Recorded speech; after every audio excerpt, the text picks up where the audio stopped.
Dios está en este lugar.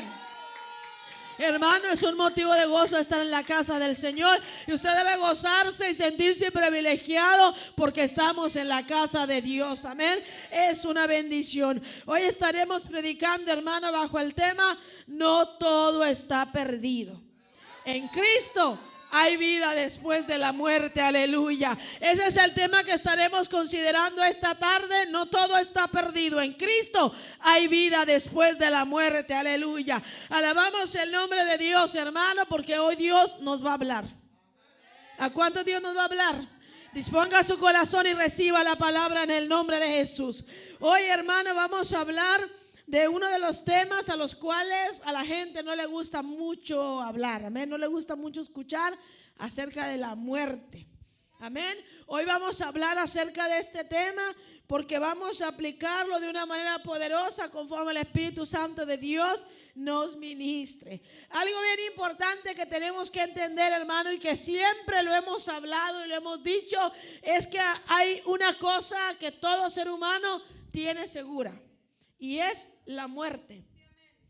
Porque nosotros no tenemos segura la vida, no tenemos segura la casa, no hay seguridad en el carro, no hay seguridad en la salud, hermano, no. Pero algo que como seres humanos sí sabemos que es seguro para todos es la muerte. Amén, eso es algo que está establecido para todos los seres humanos. Obviamente estamos esperando a que Cristo venga por su pueblo, y si al Señor le place llevarnos vivos, pues gloria sea al nombre del Señor. Amén. Pero si no fuese así, hermano, como todo ser humano, un día llegará esa etapa en nuestra vida.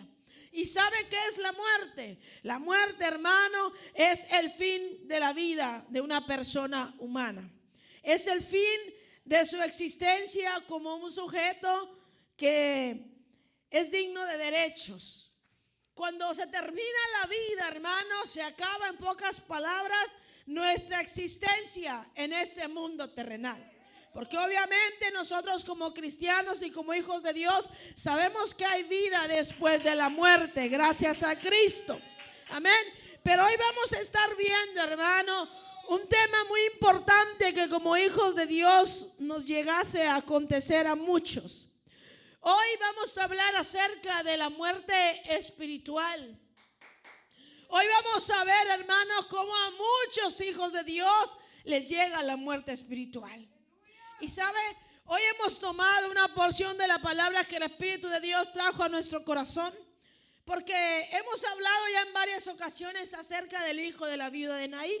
Pero casi la mayoría de las veces nos enfocamos en la condición de la madre, amén, en el dolor que aquella madre tenía al ver a su único hijo muerto, hermano, y cómo ya iba de camino hacia el cementerio para darle cristiana sepultura a ese joven.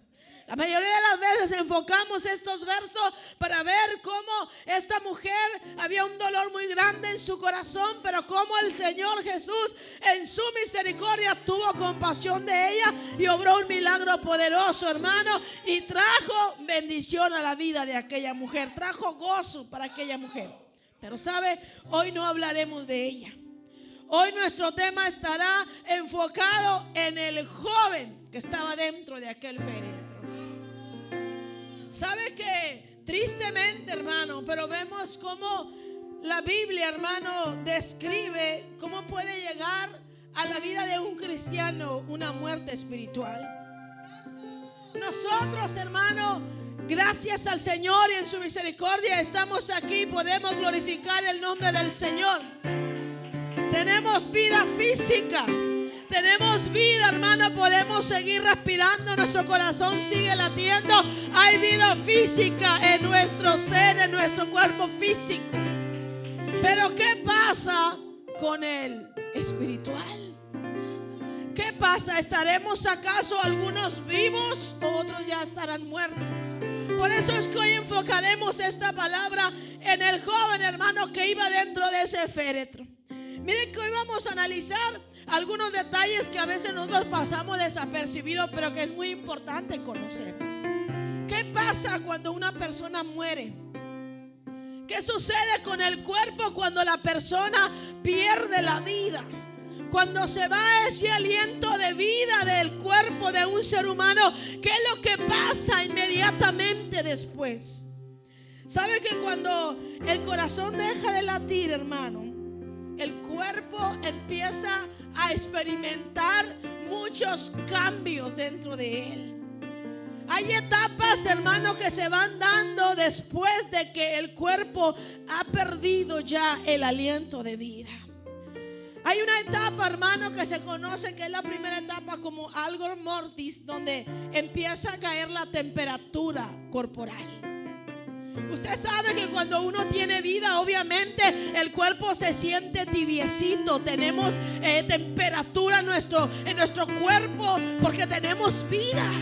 Porque el corazón está palpitando, la sangre está siendo bombeada a todo nuestro cuerpo, al cerebro. El cuerpo tiene vida. Hay calor, hermano, en nuestro cuerpo. Pero cuando ese aliento de vida se va, cuando el corazón deja de latir, cuando el corazón deja de palpitar, ¿sabe qué? Lo primero que empieza a suceder en el cuerpo es que la temperatura corporal empieza a descender. Por eso es que muchos que han tenido esa experiencia de acercarse a personas, hermano, que han estado cerca de cuerpos que acaban de perder la vida, que acaban de fallecer, y apenas, hermano, tú te acercas, van pasando los minutos y ese cuerpo empieza a ponerse frío. Empezó a perder temperatura corporal. Luego viene la segunda etapa que se le conoce como livor mortis. Y ahí es cuando algunas zonas del cuerpo acumulan mayor cantidad de sangre. Es decir, la sangre ya no está corriendo por todo tu cuerpo. La sangre se estanca en las extremidades del cuerpo, hermano. Ya no fluye. Ya no hay fluir de sangre. Ahora hay estancamiento en ciertas partes del cuerpo. Es tremendo porque muchas veces no nos ponemos a meditar cómo es que la muerte llega y empiezan a suceder cosas en el cuerpo del ser humano. Y ahorita, conforme vayamos aplicando la palabra, nos daremos cuenta que muchas de esas cosas suceden cuando la gente está muriendo espiritualmente. La tercera etapa, hermano, después de que el cuerpo perdió ya la vida, llega a la etapa de rigor mortis, que es el endurecimiento de los músculos y las articulaciones. Es ahí donde ya, hermano, el cuerpo empieza a ponerse tieso, donde ya los músculos, como ya no hay fluir de sangre, como ya no hay oxígeno en el cuerpo, entonces los músculos, las extremidades empiezan a endurecerse.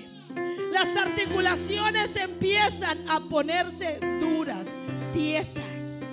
Por eso, hermano, es que nosotros sabemos y obviamente siempre tenemos esa idea de que cuando una persona ha muerto es alguien que ya está tieso, está rígido. Llega la rigidez, llega el endurecimiento a ese cuerpo porque ya no hay cómo se puedan mover, hermano, esas articulaciones. Después viene otra etapa, que es la etapa putrescina y cadaverina. En esa etapa, los rasgos faciales se volverán muchas veces irreconocibles. El cuerpo comenzará a oler a carne podrida. Y sabe, dentro de esa etapa, el cuerpo se encoge y la piel se marchita. Es a veces difícil imaginar, hermano, esas cosas. Pero todo eso sucede con un cuerpo después de que ha perdido la vida. Después de que ya no hay aliento. Se va el aliento de vida y empiezan a ocurrir muchos cambios, tristemente, hermano, pues para mal. Se pierde sensibilidad, se pierde movilidad, se pierde, hermano, aún tu aspecto físico correcto. Muchos cambios empiezan a acontecer. Y sabe, todas estas etapas las vemos cuando alguien muere físicamente. Es bien triste, hermano, pero vemos, dice que la muerte no se produce en el mismo momento para todos los tejidos del cuerpo. Las células de la piel, por ejemplo, pueden estar vivas hasta por 24 horas después de la muerte. Bien tremendo, porque vemos cómo al final la muerte va a llegar a todos los órganos del cuerpo. a todos los miembros del cuerpo. Pero vemos como nosotros pensamos, decimos, se murió y ya se acabó todo. Pero dice que no, que las células de la piel pueden mantenerse aún 24 horas después de la muerte, pueden mantenerse vivas. Qué tremendo, porque incluso dice que la rigidez de la muerte es una de las características de un cuerpo sin vida.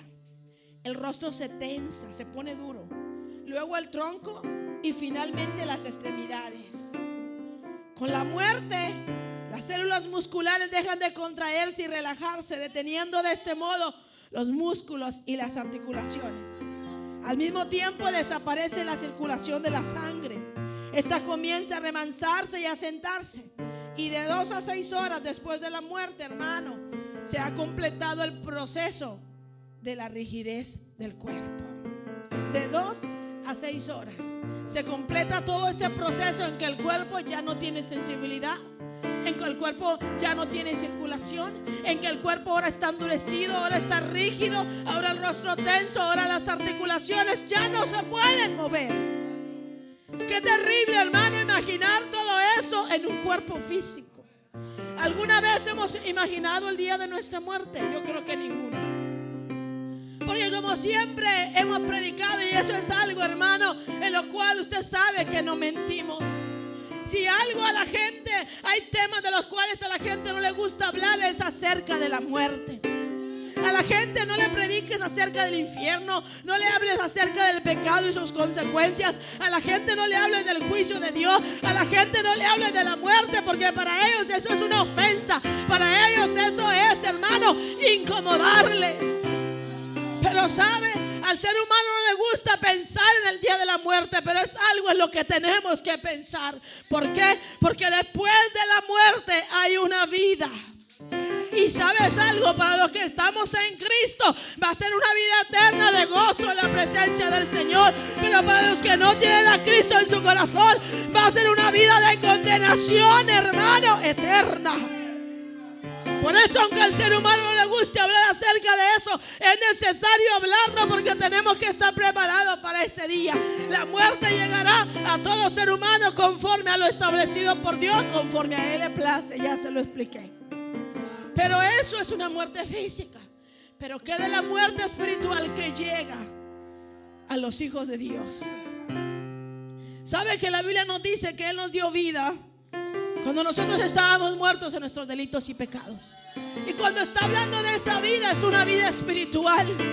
Porque muchos de nosotros caminábamos por este mundo vivos, sí, físicamente, pero espiritualmente estábamos muertos. Estábamos muertos en nuestros delitos y pecados. Pero gloria sea el nombre del Señor, porque la Biblia nos dice que Él nos dio vida cuando estábamos muertos. Esa vida espiritual que obtenemos a través de Cristo Jesús, hermano, esa vida nosotros tenemos que disfrutarla en Cristo. Tenemos que mantenernos vivos para la gloria del Señor. Pero saben que tristemente hay muchos cristianos a los cuales les llega la muerte espiritual por el descuido. ¿Sabe que en este mundo las causas de la muerte físicas son muchas, hermano? A veces llega la muerte natural por la edad de las personas, pero muchas veces son por descuidos de mucha gente. Hay gente, hermano, que por ejemplo a veces muere en un accidente automovilístico porque iba distraído con el celular. Hay otros que mueren, hermano, porque tienen diabetes, pero nunca se cuidaron, nunca tuvieron una buena alimentación y tomaron sus medicamentos, y llegó la muerte por su falta de cuidado. Hay otros, hermanos, que mueren porque pues venía alguien manejando borracho y la persona que iba a cruzar la calle se distrajo y no se fijó, y pues lo mataron en ese accidente. Muchas causas pueden ser la muerte, por la muerte física. Pero sabe que en el área espiritual también muchas son las causas. Es triste, hermano, pero ver cómo muchos cristianos se descuidan, cómo muchos cristianos descuidan su relación con Dios. Y más, hermano, en estos tiempos en que hay tanto pecado, apostasía, tanta malicia. Como dice la Escritura, hermano, que en estos tiempos aumentaría el pecado, sí, y el amor de muchos se enfriaría a causa de la maldad, a causa del pecado. Y tristemente vemos a muchos cristianos, hermano, que han bajado su nivel de espiritualidad con Dios, que han descuidado su relación con Dios. Hay mucho descuido espiritual en el pueblo pueblo de Dios. Y por eso hay mucha muerte espiritual en el cuerpo de Cristo. Y muchas veces nos sorprendemos y decimos, pero ¿cómo fue posible si es que él predicaba y ahora ya está en el mundo? Pero ¿cómo si era profeta, si hablaba Dios a través de él y ahora anda en el mundo? Y a veces nos sorprendemos y decimos, pero ¿cómo? Si era un adorador, si estaba en los altares, si predicaba, si Dios lo usaba así, pero se descuidó y la muerte espiritual llegó, porque hay alguien que está buscando la muerte espiritual del pueblo del Señor. Ese es Satanás, que el Señor lo reprenda. Pero justo por eso, porque él busca la muerte de los hijos de Dios, nosotros debemos aferrarnos a la vida. Es tremendo ver, hermano, y muy triste ver la condición de la iglesia de Cristo en estos tiempos. Mucha gente descuidada con su relación con el Señor. Y sabe que lo triste, como veíamos, hermano, en lo que es la muerte física, así va sucediendo poco a poco con los cristianos. La primera etapa que vimos, hermano, cuando llega la muerte, es la baja de la temperatura corporal. Y si lo aplicamos a la vida espiritual, así empieza, hermano. Así empieza el cristiano a bajar su temperatura corporal, su temperatura espiritual. Porque empieza la gente a dejar de congregarse en la iglesia. Ahora, hermano, con la pandemia, ahora que se tuvieron que hacer, hermano, los cultos virtuales, mucha gente, hermano, obviamente nos alimentamos por la necesidad que había, por la cuarentena que nos era impuesta y que teníamos que estar en casa para protegernos. Pero ¿sabe algo? Mucha gente después que salimos de las cuarentenas se quedó, hermano, con ese hábito de decir, mejor mándenme el culto virtual, mejor conéctenme al servicio, yo desde mi casa lo veo. Oh, hermano, no hay como estar en la casa del Señor. Por eso el salmista decía, cuán amables son tus moradas, oh Jehová de los ejércitos. Anhela mi alma y aún ardientemente desea los atrios de Jehová. Porque el salmista sabía que era hermoso estar en la morada del Señor, en la casa del Señor. Oh, hermano, oh, gloria sea el nombre de Dios por todos aquellos que entendemos el compromiso que tenemos de venir a la casa de Dios a adorarle. Por eso el salmista dijo, yo me alegré con los que me decían, a la casa de Jehová iremos. ¿Cuánto nos alegramos de estar esta tarde en la casa de Dios? Hay muchos que se alegran ahora de no haber venido, pero no saben lo que se pierden, hermano, la bendición de estar en la casa del Señor. Aleluya. Por eso dice, mirad cuán bueno y cuán delicioso es habitar los hermanos juntos en armonía. Sí, porque aquí es donde Dios derrama de su bendición, donde la gente está unida para adorar al Señor de corazón. Pero sabe que tristemente muchos empiezan a dejar de congregarse y dicen, pues mándenme la predicación en línea, o yo veo a tal predicador mejor allá en YouTube para alimentarme. Déjeme decirles algo, que eso no es suficiente. Ese predicador de YouTube que tú miras, ese predicador que tú miras y que tú dices, oh, es que se me alimenta. Déjame decirte algo, gloria a Dios por los siervos que predican a través de esos videos. Pero esos siervos, tú que eres miembro de una iglesia, esos siervos no te conocen, no conocen tu expediente, no saben en realidad lo que tú necesitas. Esos siervos no te van a ayudar con un consejo, hermano, cuando tú vengas en medio de una necesidad. Tu pastor, aquel que está en la iglesia predicándote todos los días, sabe, como decimos nosotros, de qué pata tú cojeas y qué palabras tú necesitas. Por eso es necesario congregarnos. No es malo ver esos videos, hermano, gloria sea el nombre del Señor, porque nosotros mismos estamos haciendo eso para que la palabra llegue. Pero eso no quiere decir que tú no te vas a congregar en tu iglesia a recibir palabra de parte de Dios. El cuerpo empieza a bajar temperatura y luego llegan con que no puedo venir a la oración, tengo muchas cosas que hacer. La gente empieza a dejar de orar, y cuando dejan la oración el nivel espiritual va bajando. Y ese fuego que ardía dentro de ti se va apagando, porque estás dejando de orar. Hay otros que están dejando el ayuno, hermano, y es ahí donde tú te empiezas a sentir aún más frío.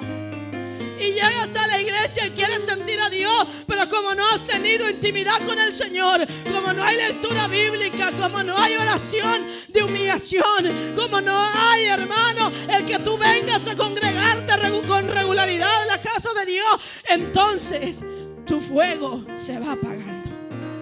Va llegando poco a poco la frialdad espiritual. Llegas a la casa del Señor, pero ahora batallas para entrar en la presencia de Dios. Ahora tu enfoque está: ¿a qué hora se termina el servicio? Oh, la hermana ahora sí se peinó. Oh, aquel trae zapatos nuevos. Oh, es que me anda del baño, media hora en el baño. Es que empiezas a perder, hermano, ese fuego. Empiezas a perder ese calor que tú querías siempre mantener. Viva esa llama del fuego del Espíritu Santo en ti. Y entonces empiezas a bajar la temperatura espiritual. Y luego viene la segunda etapa. Algunas zonas del cuerpo acumulan mayor cantidad de sangre. Ya la sangre no está fluyendo. Ya el Espíritu de Dios no fluye en ti como antes fluía. Y hay muchos que eran usados por Dios, que en profecía dicen: ya tengo mucho que Dios no me usa, pero ni siquiera se preocupan. Ellos mismos, hermanos, se contestan y dicen: pues es que no estoy orando igual, es que he dejado de ayunar, es que ya no tengo la misma intimidad con Dios. Pero no hacen nada para volver a esa intimidad. Hay quienes están aquí sentados y saben que Dios les está hablando. Hay quienes saben, hermano, dicen: es que antes Dios me daba mucha revelación de su palabra, antes Dios me daba muchos mensajes. Ya tiene tiempo que Dios no me habla, ya tiene tiempo que Dios no me da esa revelación ni mensaje de su palabra. ¿Y saben por qué? Porque llegamos a lo mismo. Tú mismo te respondes dentro de ti y dices: oh, es que he dejado la oración de madrugada, es que ya no hago mis ayunos como antes, que yo me encerraba para buscar la presencia del Señor. Oh, es que me he descuidado. Sí, el problema no es que reconozca, el problema es que empieces a accionar, porque ya no está fluyendo lo que antes en ti fluía, porque has dejado de sentir a Dios, porque ya no fluye palabra, porque ya no fluyen los dones. Estás estancado.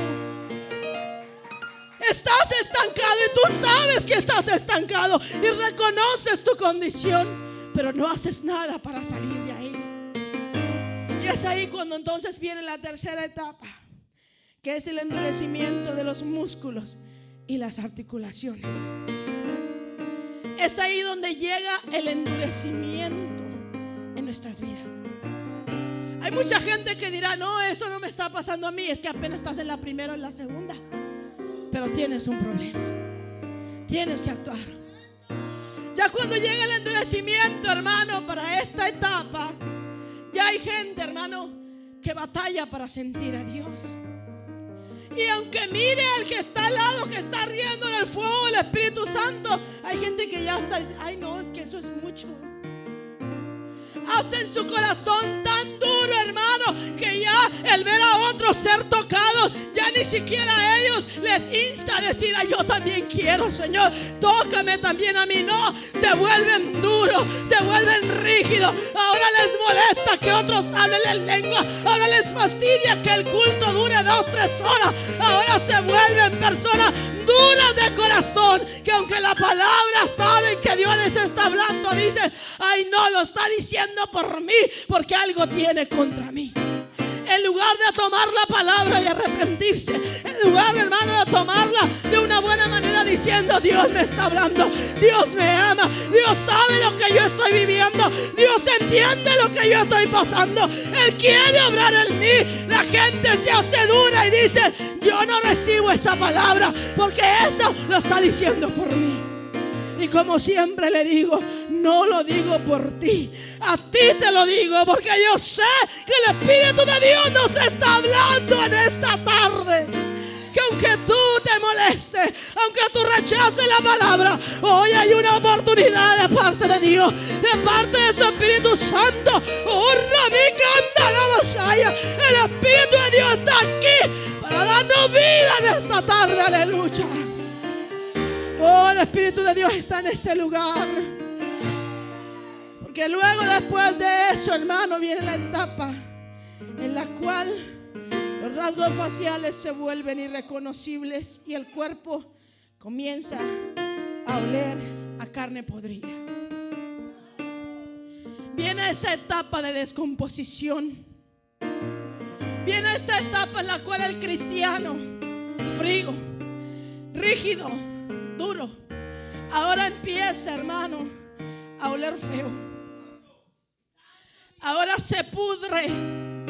Ahora se mira ese estado de descomposición en la persona. Porque el hecho de que estemos en la iglesia no quiere decir que todos estamos bien. El hecho de que vengamos al culto no quiere decir que todos estamos bien. En apariencia física la gente lo puede ver y decir: oh, se mira bien el hermano. Pero el que pesa los corazones, el que conoce tu vida íntima, el que vive contigo ahí en tu casa, el que va contigo en tu auto, el que duerme contigo, el Espíritu Santo de Dios sabe quién eres tú y quién soy yo. Él conoce todo a la perfección. Siento a Dios poderosamente. Yo sé que el Señor está hablando a nuestra vida y me gozo en ello. Dios es maravilloso. Llega esa etapa en la vida de la persona en que empieza a corromperse, empieza a podrirse, en que lo que antes él defendía, lo que antes él vivía, ahora empieza a decir: no, estaba equivocado. La santidad que antes vivía ahora se corrompe y empieza, hermano, a contaminarse. La palabra sana que él predicaba ahora empieza a corromperla, a podrirla y a predicar todo lo contrario. Ahora, hermano, empieza a ver lo que era bueno, empieza a ver lo malo. Pero hay de los que a lo malo dicen bueno y a lo bueno malo, los que ponen lo amargo por dulce y lo dulce por amargo. Pero todo eso llega cuando hay una muerte espiritual. Porque tú los puedes ver paraditos en el púlpito, tú los puedes ver adorando Ramajinda, la Basha, y el Espíritu de Dios está aquí. Pero ya basta de apariencias, aleluya. Ya basta de caretas. Ya basta, hermano, de querer impresionar al pastor, a la pastora, a los líderes, al pueblo. Hay que reconocer cuál es tu condición. Reconozcamos lo que estamos viviendo. Randa Lima Calla. El Espíritu Santo sabe todas las cosas, aleluya. Onda Lima Calla. Engañarme a mí podrás, pero el Espíritu de Dios no lo puedes engañar. Por eso esta palabra es traída para ti y para mí. Y gloria sea el nombre de Dios por su misericordia. Gloria sea el nombre de Dios, porque Dios quiere darnos vida esta tarde. Es triste ver cómo poco a poco la gente ha ido perdiendo su intimidad con el Señor. Y por eso hay mucha muerte espiritual dentro del pueblo de Dios. La gente se pregunta y dice: pero ¿por qué ya no siento a Dios? No te preguntes por qué no lo sientes. Examina tu vida, examina tu relación con Dios. Hay muchos que dicen: es que Dios no me habla. ¿Por qué ya no me habla? Examina tu relación con Dios. Oh, me siento estancado, siento que no avanzo. Te aseguro que no es culpa de Dios. Te afirmo donde quiera que culpa de Dios no es. La mayoría de las ocasiones en que hay estancamiento en nuestras vidas es porque hay pecado, es porque Dios está trayendo consecuencias a nuestras vidas. Es porque hay una relación quebrantada, hay una intimidad quebrantada, sí, una intimidad violada, una intimidad que hemos dejado a un lado y que Dios demanda de cada uno de nosotros. El Señor está en este lugar. La Escritura nos dice la historia del hijo de la viuda de Naín, como aquella mujer iba a sepultar a su único hijo.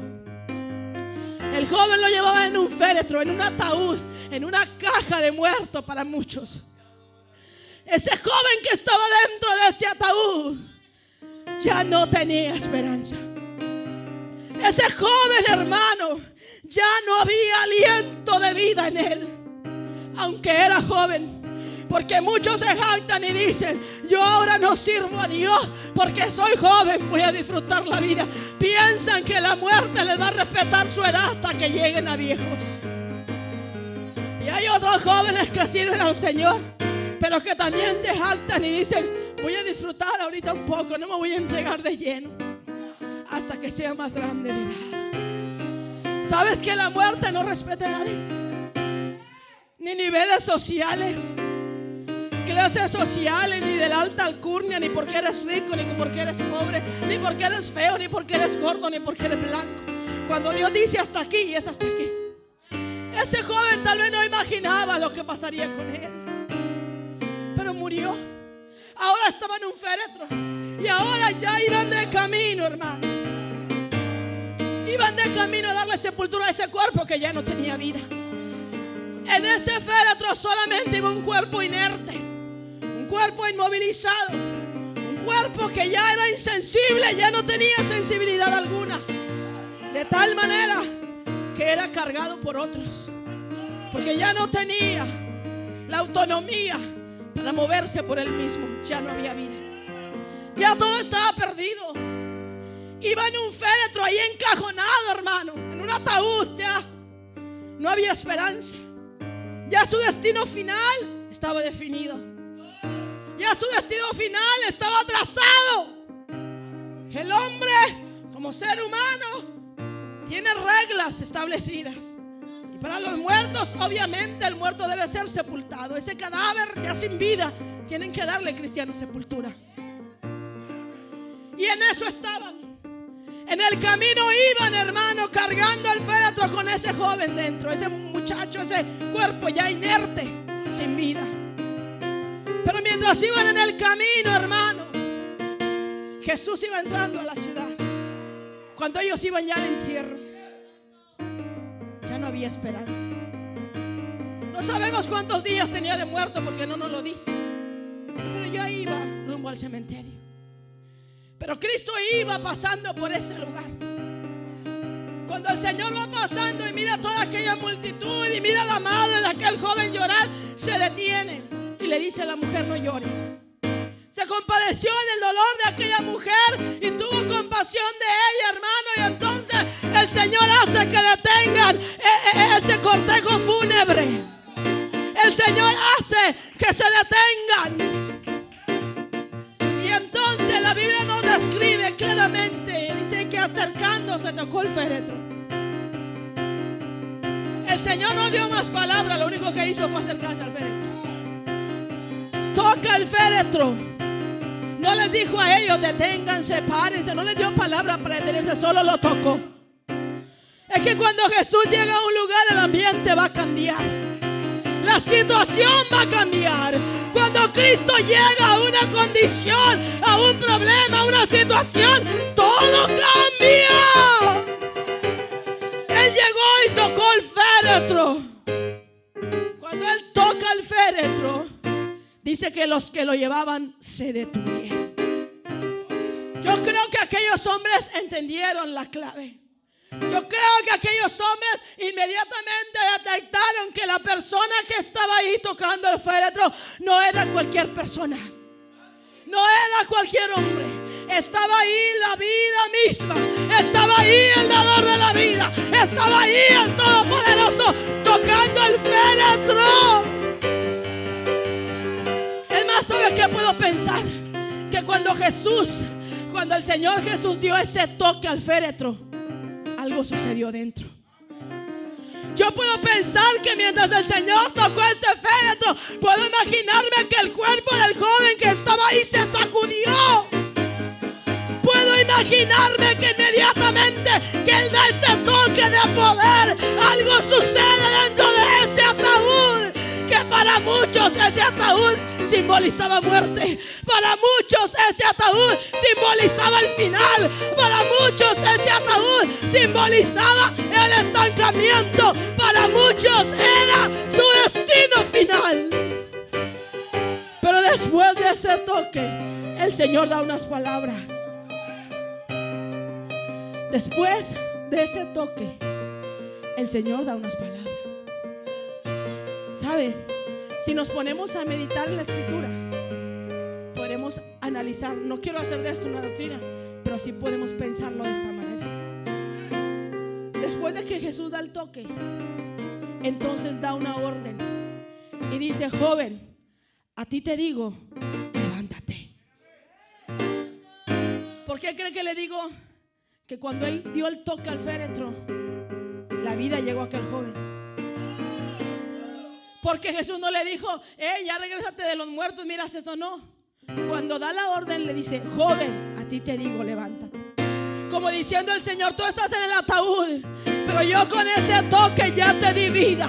Ahora lo único que tienes que hacer, joven, levántate, sal de ese ataúd, para que todos vean que no todo ha terminado, para que todos vean que tu destino final estaba marcado por el hombre. Pero déjame decirte algo: yo soy la vida y llegué a tiempo. ¡Levántate! Y gloria sea el nombre del Señor, porque dice que entonces se incorporó el que había muerto y comenzó a hablar. Y comenzó a hablar.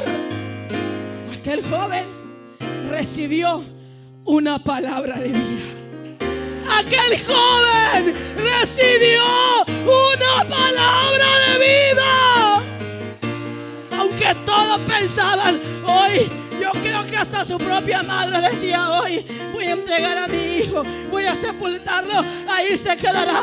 Yo creo que aquella madre, mientras iba en el camino, decía: voy a dejarlo en el sepulcro y regresaré a casa. Estaré sola. ¿Qué voy a hacer? ¿Cómo voy a responder ante este dolor, ante esta pérdida? Puedo creer que a lo mejor los amigos, los familiares decían: oh, dejará un vacío, dejará un hueco en medio de su hogar, de su familia, en medio de la sociedad. Ellos pensaban en lo que venía después, pero ¿sabe algo? El que tenía el destino y el futuro diseñado para él es Jesús de Nazaret.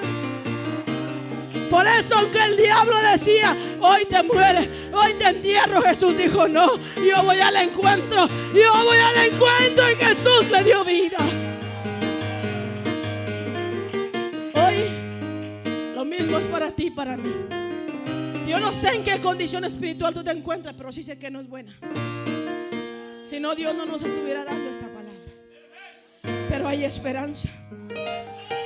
Hay esperanza, hermano, porque no importa en qué etapa de pudrición, de putrefacción, de descomposición tú te encuentres espiritualmente, en Cristo hay vida. Jesús mismo dijo, Jesús le dijo a Marta: yo soy la resurrección y la vida. El que cree en mí, aunque esté muerto, vivirá. Por eso, pueblo, por eso, iglesia, por eso, amado hermano, si tú te sientes muerto, si te sientes ya podrido, si te sientes ya en descomposición espiritual, hoy te digo de parte de Dios: Jesús dijo: yo soy la resurrección y la vida. El que cree en mí, aunque esté muerto, vivirá. Y es que la palabra resurrección proviene del latín resurrectio, que quiere decir levantarse de nuevo, resurgir o alzarse una vez más. Con esta palabra se designa la acción y el efecto de resucitar, de volver a la vida, derrotando a la muerte. Nosotros tenemos segura una resurrección. Si tú te sientes muerto espiritualmente, en Cristo encontrarás vida.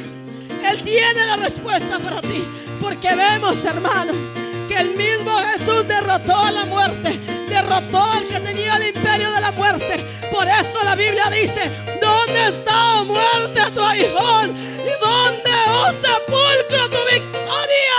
Porque Cristo derrotó aún la muerte.